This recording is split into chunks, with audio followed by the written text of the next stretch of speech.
राधे कृष्णा। जय बोलो राधा रानी की जय। जय बोलो श्री कृष्ण कन्हैया लाल की जय। जय बोलो वृंदावन धाम की जय।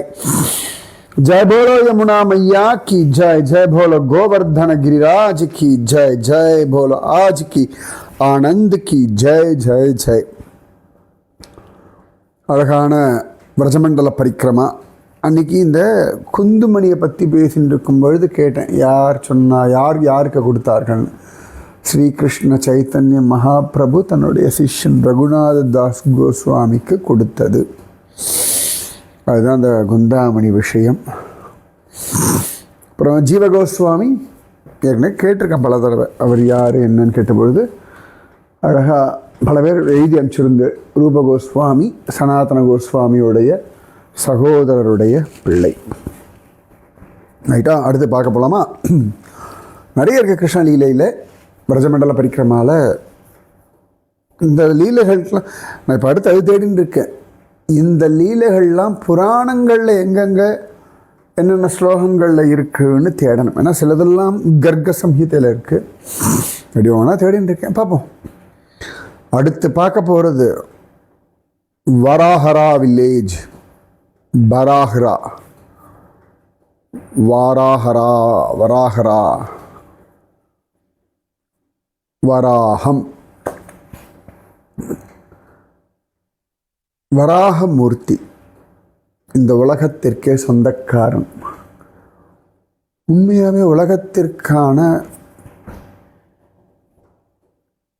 பூ உலகின் முதலாளி அப்படின்னா ஒரே ஒரு தெய்வம் வராகர் மட்டும்தான்.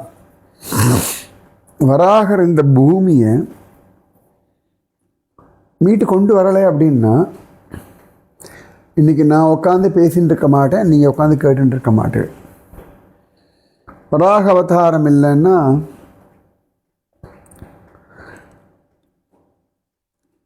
மத்ஸ்ய அவதாரம், வாமன அவதாரம், நரசிம்ம அவதாரம்,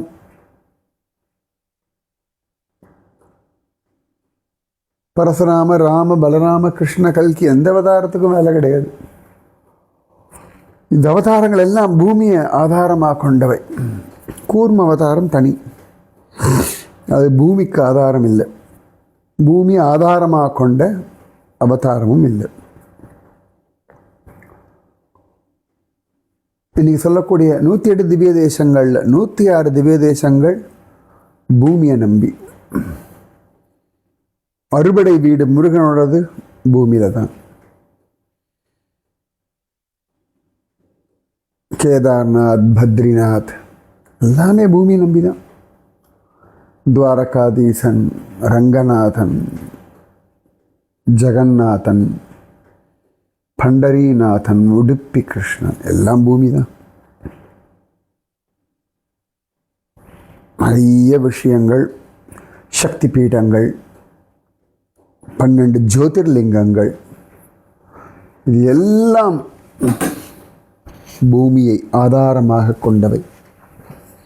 அந்த பூமிக்கு ஆதாரம் பூவராகசுவாமி.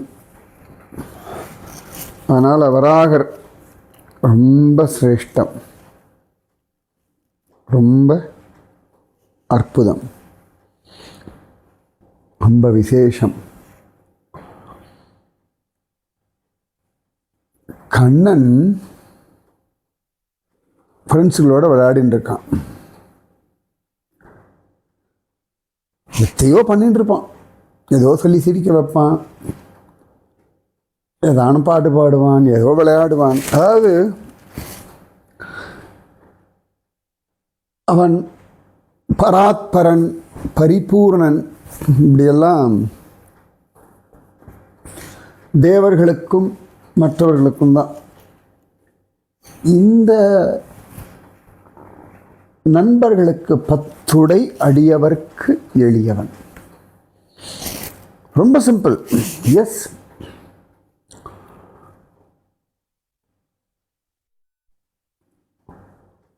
அப்போ ஒரு நாள் என்னமோ ஏதோ பண்ணும் பொழுது நானே வராக சுவாமி அப்படின்னு சொல்லி இந்த கோப குழந்தைகளுக்கு தன்னை காட்டி கொடுத்தான். அது விளையாட்டு காட்டி கொடுத்தானா, உண்மையாக காட்டி கொடுத்தானா, குழந்தைகள் எவ்வளோ புரிஞ்சுண்டா தெரியல. ஏன்னா அதெல்லாம் வேஷம்லாம் போட்டோன்னா, டே அமக்கலமாக இருக்கட்டும் அந்த வேஷம் அப்படின்வா இந்த கோப குழந்தைகள். அப்படியே வராகமூர்த்தி மாதிரியே இருக்கான் படுறாம அப்படின்டுவா. அவன் ஒரிஜினல் வராகமாக வந்தால் கூட இந்த பிள்ளைகளுக்கு இவன் நல்லா வேஷம் போட்டு வந்தான் அப்படின்னு தான் தோணும். அவன் ஸ்வயம் வராகம்னா பெருசாக கவனிக்க மாட்டாவா. என்ன பண்ணான்னு நீங்களே கோப குழந்தைகள்கிட்ட கேளுங்க. கோலோக பிருந்தாவனத்துக்கு போகும்பொழுது, வைகுண்டத்துக்கு போகும்பொழுது இல்லாட்டி கேளுங்கோ, உங்களுக்கு பதில் கிடைக்கும்.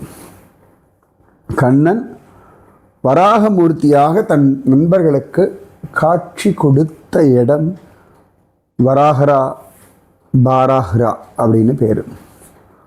வராக ரூபத்தை காட்டி கொடுத்த இடம் ரொம்ப அழகாக இருக்குல்ல. இந்த சஹி அப்படின்னு சொன்னால நேத்தி, அந்த இடத்துலேருந்து ஒரு 1.5 கிலோமீட்டர் தள்ளி போனால் அந்த இடம் இருக்குது, வராகரா அப்படின்னு பேர். இந்த பாராஹ்ரா, வராக தான் பாராஹா அப்படின்னு சொல்லுவாள். நம்ம காஷ்மீரில் பாராமுல்லா அப்படின்னு ஒரு இடம் உண்டு, ரைட். வராகமூலான்னு பேர். காலப்போக்கில் அது பராமுலா ஆயிடுத்து. அந்த மாதிரி வராஹ்ரா அது பாராஹ்ரா ஆயிடுத்து.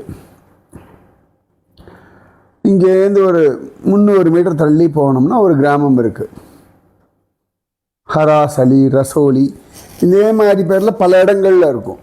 ஏற்கனவே இந்த ரசோலின்ற மாதிரிலாம் சொல்லியிருக்கேன் நான். இதுவும் என்னென்னா, இங்கேயும் பகவான் ராசம் ஆடிருக்கான். ராசலீலா, அது எங்கே இடம் கிடைச்சாலும் தன் கோபிகைகளுக்காக அத்தனை அழகாக கண்ணன் ராசம் ஆடுவான். அதுதான் இந்த இடம். ரசோலி, ராசோலி, ஹராசலி, அது ராசஸ்தலி இருந்திருக்கும். அப்புறம் காலப்போக்கில் அது ராசவாசலி, ரசோலி, ஆராசலி அப்படின்னு ஆயிடுத்து. ஸோ இங்கேயும் ஒரு கர்காச்சாரியாருடைய கோவில் இருக்குது. கங்க்ரோலின்னு அன்றைக்கி ஒன்று சொன்னேன், அது வேறு இது வேறு. பகவான் ராசம் ஆடுறது அப்படின்னா தனக்காக இயங்கும் கோபிகைகளுக்கு தன்னையே சமர்ப்பணம் பண்ணுறது. இதை புரிஞ்சுக்கணும்னா நீங்கள் கோபிகள் இடத்துல பிரார்த்தனை பண்ணிக்கோங்க. ஏன்னா அனுபவிச்சவர்கள் இடத்துல மட்டும்தானே அனுபவத்தை கேட்க முடியும் இல்லையா? ஒன்று கண்ணன் காட்டி தரணும், இல்லாட்டி அனுபவித்தவர்கள் சொல்லி புரிய வைக்கணும். இல்லாட்டி ராசம்ன்ற விஷயம்லாம் புத்திக்கு எட்டாத விஷயம். சரியா தப்பா, நல்லதா கெட்டதா, அசிங்கமானதா, உலகத்துக்கு விரோதமானதா, இது எத்தனை விதமாக நீங்கள் யோசித்தாலும் ஒன்றும் புரியாது. உங்கள் மூடுக்கு ஏற்ற மாதிரி, உங்களுக்கு சொல்லிக் கொடுத்த வாழ்க்கை ஏற்ற மாதிரி நீங்கள் என்ன வேணால் அர்த்தம் பண்ணிக்கலாம். ராசம் அப்படின்றது கண்ணன் தன்னை தருவது. கண்ணன் எப்படி தன்னை தருவான்? திருப்பி இதே தான் பதில். பிரார்த்தனை பண்ணுங்கோ, பகவான் உங்களுக்கு புரிய வைக்கட்டும்.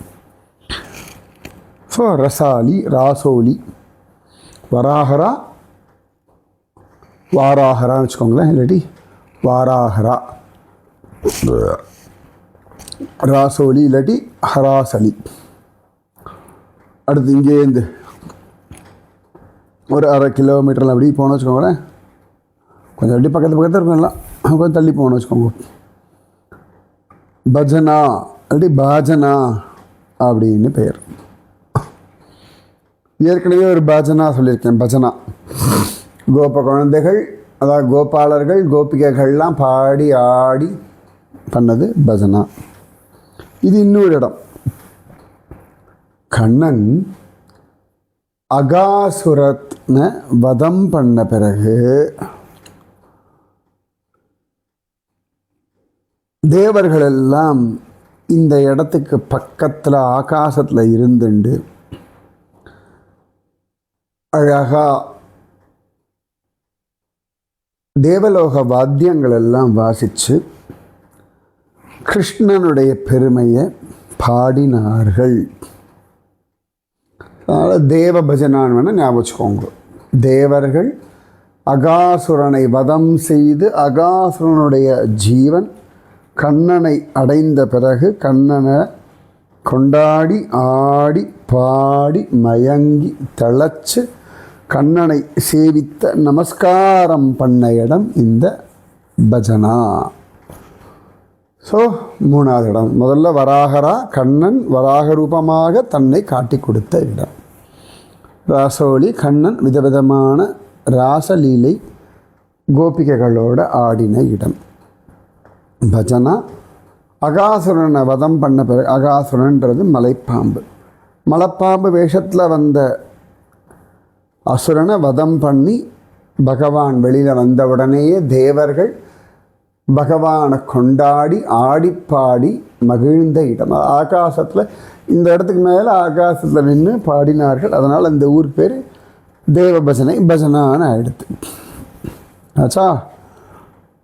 அடுத்து பரிகமா, பர்க்கம் அப்படின்னு பேர்.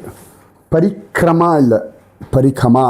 பரிகமா, பரிக்கிரமான்னா வலம் வருது. இது பரிகமா அப்படின்னு பேர். இந்த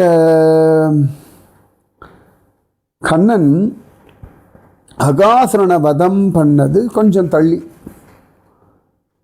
சபௌலின்னு ஒரு இடம், அதாவது சர்ப்பஸ்தலி அப்படின்னு சொல்கிறார். அது காலப்போக்கில் சபோலி பசோலி அப்படி ஆயிடுது. அப்போ அகாசுரனை பகவான் வதம் பண்ண பிறகு இந்த தேவர்கள்லாம் பகவானை கொண்டாடி பாடுறார்கள்னு சொன்னேன். அந்த பாட்டெல்லாம் கேட்ட பிரம்மதேவர் இந்த இடத்துல மேகத்துக்கு நடுவில் ஒளிஞ்சுண்டு கண்ணன் இன்னும் சீரியஸாக சின்சியராக ரொம்ப தீர்க்கமாக கவனிக்கிறாராம். அவருக்கே ஒரு குழப்பம் வந்தாச்சு. தேவர்கள்லாம் இவ்வளவு பஜனை பண்ணுற அளவுக்கு இவன் என்ன the supreme god of personality அப்படின்னால, இவன்தான் முழுமுதற் கடவுளோ, இவன்தான் ஆதி மூலமோ, இவன்தான் தேவாதி தேவனோ, இவன்தான் பூரண பிரம்மமோ, இவனோட பூரணத்துவத்தின் எல்லையை பார்க்கணுமே அப்படின்னு கிருஷ்ணனை பரீட்சை பண்ணி பார்க்கணும்னு நினச்சாராம்.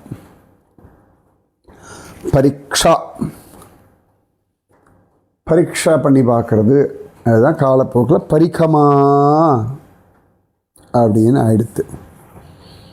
அதாவது அவரும் மாயையில் மயங்கினார் அப்படியும் சொல்லலாம். 2 விஷயம். கண்ணனுக்கு அந்த பிரஜமண்டலத்தில் இருக்கிறவருடைய எல்லா வீட்லேயும் தானே போய் இருக்கணும்னு ஆசை. அதுக்கு ஆப்ஷன் என்ன அப்படின்னா, அந்தந்த வீட்டு குழந்தைகள் காணாமல் போகணும். அப்போ இவனே அந்த குழந்தைகளாக மாறணும். அப்போ எல்லா வீடுகள்லையும் அவன் நுழையலாம். அதனாலே பிரம்மது மோகனம் அப்படின்னு தான் இதை சொல்கிறது வழக்கம். ஸோ பிரம்மதேவர் கண்ணனுடைய சக்தியை பரீட்சை பண்ணி பார்க்கணும் அப்படின்னு நினைத்த இடம் பரிகமா. வராகரா, ரசோலி, பஜனா, பரிகமா. அடுத்து என்னென்னா, பரிகமாலேருந்து ஒரு 2 கிலோமீட்டர் இல்லாட்டி இந்த சஹி இல்லாட்டி வராகராலேருந்து ஒரு 3.5 கிலோமீட்டர். இது நம்ம அந்த பக்கம் போனால் தான் நம்ம பார்க்க முடியும். உங்கள் ரெஃபரன்ஸ்க்காக நான் சொல்கிறேன். உனாய் அப்படின்னு பேர் அந்த இடத்துக்கு. ஜனாய், ஜோனோய் அப்படின்லாம் பேர். கண்ணனும் அவனுடைய ஃப்ரெண்ட்ஸும் விதவிதமான ஆகாரங்கள் சாப்பிட்ட இடம் இது. இவர்கள்லாம் மாட்டுக்கார பசங்க. மாடு மேய்ச்சிலே போவா, எங்கே பசிக்கிறதோ சாப்பிடுவா. அதனால் நிறைய உண்டு. கண்ணன் 11.5 வயசு வரைக்கும் இங்கே இருந்திருக்கான். அட்லீஸ்ட் ஒரு 5ஆவது வயசுலேருந்து மாடு மேய்க்க ஆரம்பித்தா, ரஃபாக வச்சுக்கோங்க. 3-4 வயசுக்கு அப்புறமா கண்ணுக்குட்டி மேய்ச்சான். 7 வயசுலேருந்து மாடுகள் மேய்க்க ஆரம்பித்தான்னு வச்சுப்போம். ஓகே, ஒரு 5.5 வருஷத்தில் டெய்லி விடாமல் மாடு மேய்க்க போயிருக்கான். அப்போ அலைஞ்சிட்டு காட்டில் சாப்பிட வேண்டிய கறவைகள் பின் சென்று காணும் சேர்ந்துன்போம் அப்படின்னு ஆண்டாளும் திருப்பாவையில் சொல்கிறா இல்லையா? ஸோ இந்த இடத்துல விதவிதமான ஆகாரங்கள் ஜம்முன்னு அவர்கள் சாப்பிட்ட இடம் இந்த இடம். ஏற்கனவே சஹி அப்படின்னு ஒரு இடத்துல குழந்தைகள்லாம் சாப்பிட்டு இருந்தா பிரம்மதேவர் வந்தபோதுன்னு சொன்னான். அது வேற, இது வேற. சொன்னேன், ஒவ்வொரு நாளும் ஒவ்வொரு இடத்துல சாப்பிட்டுட்டு இருப்பான். நான் விளையாட்டாக சொல்வேன், யாத்திரை போகும்பொழுது ஒவ்வொரு நாள் ஒவ்வொரு ஹோட்டலில் தங்குவோம். இந்த பத்ரிகாசிரமங்கள்லாம் சமயத்தில் ஒரு 2-3 யாத்திரை தொடர்ந்து போயிட்டே இருப்பேன். ஒரு கேங் முடியும், அடுத்த கேங் வரும். இப்போ ஒரு சில சமயங்களில் ராத்திரி விடிய காலம்பு எழுந்துக்கும் பொழுது ஒரு செகண்ட், ஒரு 2-3 செகண்ட், ஃபியூ செகண்ட்ஸ் ஆகும். நான் இன்றைக்கி எங்கே படுத்துட்டுருக்கேன், இந்த ஹோட்டல் ரூமில் என்னோட எந்த சைடில் வாஷ்ரூம் இருக்குது, எங்கே மெயின் டோர் இருக்குது, எங்கே சார்ஜர் பாயிண்ட்டை வச்சுருக்கேன், அது இருட்டாக இருக்கும் இல்லையா அப்படின்னு. சில நாள் வீட்டுக்கெல்லாம் வந்துடுவேன், ஆனால் தூங்கிட்டு இருப்பேன். திடீர்னு ராத்திரி எழுதுக்கும்போது ஏன் நம்ம தரையில் படுத்துட்டுருக்கோன்னு தோணும். வீட்டில் வந்தால் தரையில் படுக்கையை போட்டு படுத்துக்கிறது, அப்படியே பழகியாச்சு, சுகமாக இருக்கும்னு. அதனால் இப்படி யாத்திரை போகும்பொழுது எங்கே இருக்கோன்ற சமயத்தில் ஞாபகம் இருக்காது. அந்த மாதிரி கண்ணன் அவ்வளோ நாள் போகிறான், அவ்வளோ மாடுகள் மேய்க்கிறான், எவ்வளோ எந்தெந்த இடம் கிடைக்கிறதோ குழந்தைகள்லாம் சாப்பிடுவாள். கண்ணனோட பசிக்கிறதா அவள் சாப்பிடுவாள். அவளுக்கு நேரம் முக்கியம் இல்லை, நமக்கு தான் டைமுக்கு டைம் சாப்பிடணும்னு. அவர்களுக்கு பசி தான் கணக்கு. பசித்த பின் புசி அப்படின்னு சொல்லுவாள். அதனால் இந்த இடத்துக்கு பேர் உணாய் அப்படின்னு பேர்.